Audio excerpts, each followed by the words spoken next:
Hi, my name is Jessica Tully, and I'm a visual artist and sometime organizer.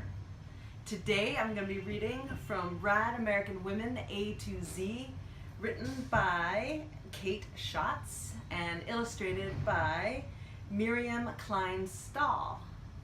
And the letter that I chose today is S for Sonia Sotomayor.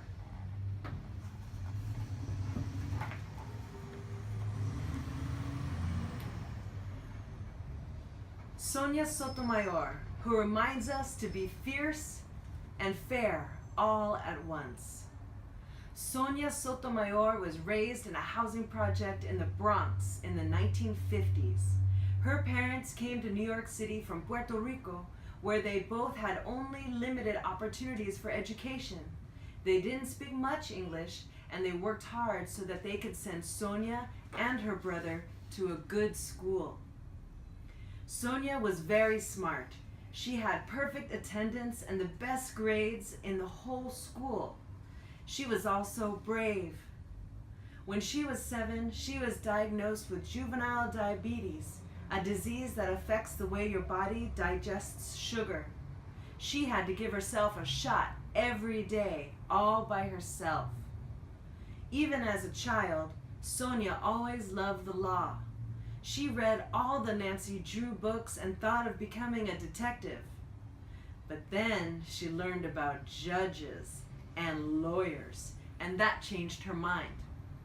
I was going to college and I was going to become an attorney, and I knew that when I was 10, she once said. Sonia got a full scholarship to Princeton University.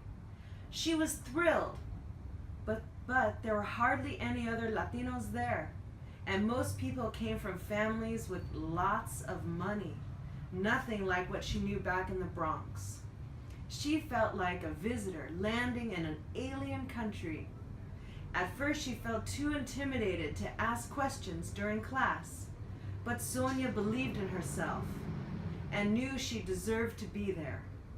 Over time, she became a student leader and activist, and helped convince Princeton University to hire more Latino professors and offer courses about Latin American history.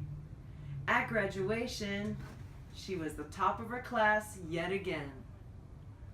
Sonia worked as a lawyer for many years and as an advocate for women and the Puerto Rican community, but her dream was to become a judge.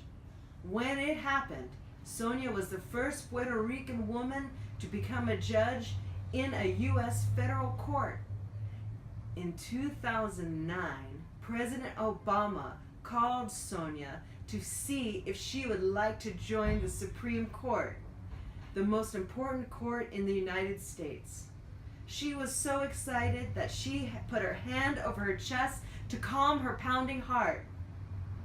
Sonia is the first Latina or Latino to ever serve on the Supreme Court, and the third female Supreme Court justice in history.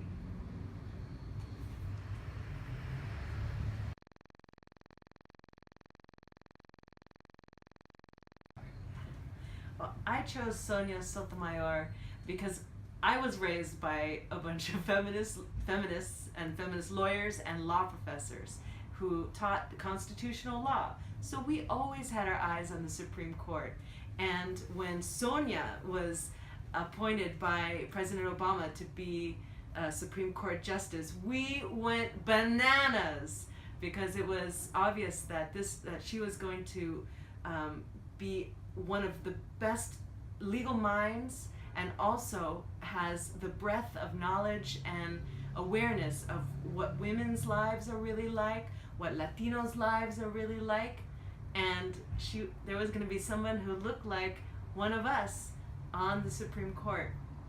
So we were really excited. We threw a big party.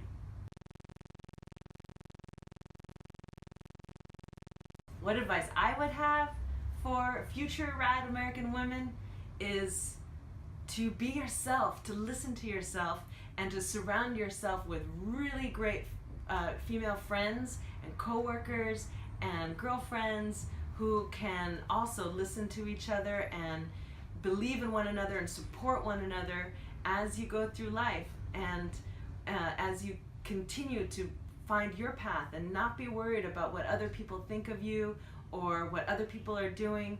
It's really about listening to your own voice and finding your own path and following it.